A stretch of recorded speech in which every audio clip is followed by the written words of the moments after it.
We've seen how powerful these if statements are. If something is true, do something. Now we can also use that in another way. If something is true, do something, else do something else. So these are if-else statements. So let's create a new file for these. We'll call this if-else.php. What I'll do, I'll just grab from here, we'll just grab these 4 variables again, and I'll just paste those in there. Okay, and the way this works is as follows. If something is true, I want to do something.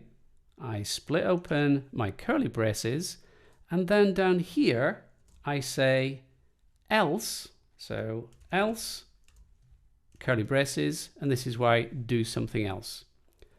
So if this condition is true, I'm going to execute in here. And if it's not true, else, I'm going to execute in here. So let's go ahead and in here, we'll just say echo true. And then down here, we'll just say echo, and you probably guessed, we should just echo false. Now in here, what condition can we test? Well, let's test if A is equal to B. So A is equal to B, remember that double equals is equal to B. So the output this time should be true. So if A is equal to B, echo true, yes, we're going to do that. Else echo false, that's obviously not going to be true, so we shouldn't get anything there. Go across to the browser. Let's get into the right file here. So we'll go back one. I'll refresh that page. Okay, and there's nothing there, so I must have put it in the wrong directory. And lo and behold, yes, I put it in the wrong directory. So I'll just grab it from there, put it into my if statements directory. I'll just close that one up so it doesn't happen again. Go back, refresh. There we go. If else, and it's true. That's what we were expecting. Okay, well, what if A is not equal to B? So in this case, well, A is not equal to B. Well, it is equal to B. So it won't echo true, it should echo false. Refresh, and there we go, we've got false. In here, let's put D.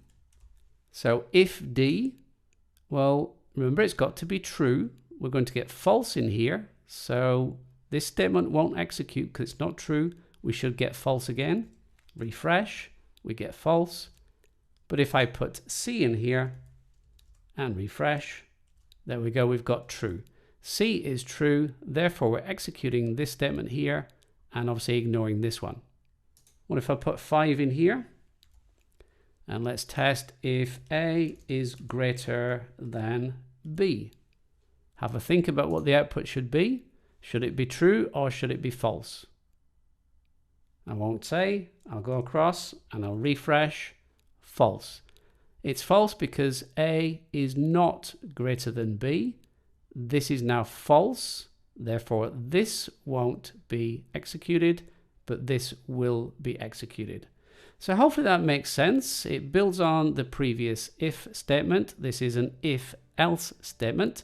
And there is one more we're going to do, which is if, else if, and I'll do that in the next video.